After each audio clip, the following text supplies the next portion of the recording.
حضرات ایک اعلان سماعت فرمائیں، آپ جس ممبر سے مجلس سن رہے ہیں یہ ممبر شیعوں کا ہے، غالیوں کا نہیں۔ جن کے ہاتھ نیچے ہیں ان کا کیا خیال ہے؟ تائید کرتے ہیں؟ یہ ممبر اور شیعہ ہوتا ہی وہ ہے جو علی کے پیچھے چلے۔ علی سجدے میں جھکے، شیعہ سجدے میں جھکتا ہے۔ علی روزہ رکھے، شیعہ روزہ رکھتا ہے۔ علی حج پہ جائے، شیعہ حج کرتا ہے۔ علی زکات دے، شیعہ زکات دیتا ہے۔ اور غالی مردود کی عادت ہے، وہ علی سے آگے بھاگتا ہے، اور بھاگنے والے علی والے نہیں ہوتے۔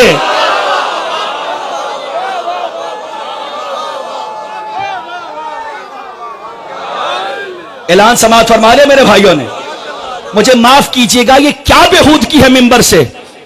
خدا کی عبادت خدا کر رہا ہے، خدا کی عبادت بس بندہ کر سکتا ہے۔ دھوکہ مت دیجئے۔ سامعین، اب بات آ گئی ہے تو مجھے کرنے دیجئے یہاں پر۔ یہ اکلوتا مسلک ہے علی کا مسلک، جو مردوں کو بھی قبر میں توحید کا سبق پڑھاتا ہے۔ شک تو کوئی نہیں اس بات پہ؟ الحمدللہ ہم ہیں اور بس ہم ہیں۔ زیادی صاحب جو مردے کو لٹا کے اس کے شان ہلاک، اسمع افہم، سن سمجھ، سمجھتا ویسے ہی علی والا ہے۔ خطابت نہیں، قرآن کی آیت پڑھ رہا ہوں۔ سمن بوکمن اومیون، قرآن کہتا ہے یہ بوک ہیں جو علی کی ولایت کے قائل نہیں ہے۔ علی والے کا موت بگاڑ کچھ نہیں سکتی، چونکہ موت علی کے گھر کی لونڈی ہے اور لونڈیاں نوکریاں کرتی ہیں۔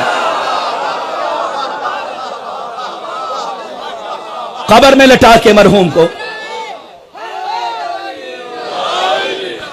شانہ ہلا کے کہتے اسمع افہم، اذا اتاك الملكان المقربان يسألانك عن ربك فقال الله ربي ويسألانك عن نبيك فقال محمد النبي ويسألانك عن امامك فقال علي ثم الحسن ثم الحسين، اور پھر آخر تک۔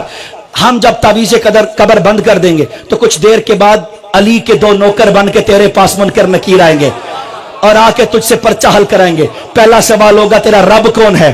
تو بتانا اللہ، یا لفظ تبدیل کروں، تم سے پوچھیں گے رب کون ہے؟ بتانا وہی جو علی کا ہے۔ پوچھیں گے نبی کا محمد مصطفیٰ، پوچھیں گے امام، بتانا علی مرتضیٰ۔ سامعین، اگر علی کو رب کہنا شروع کر دیا تو تیسرے پرچے میں کیا لکھو گے؟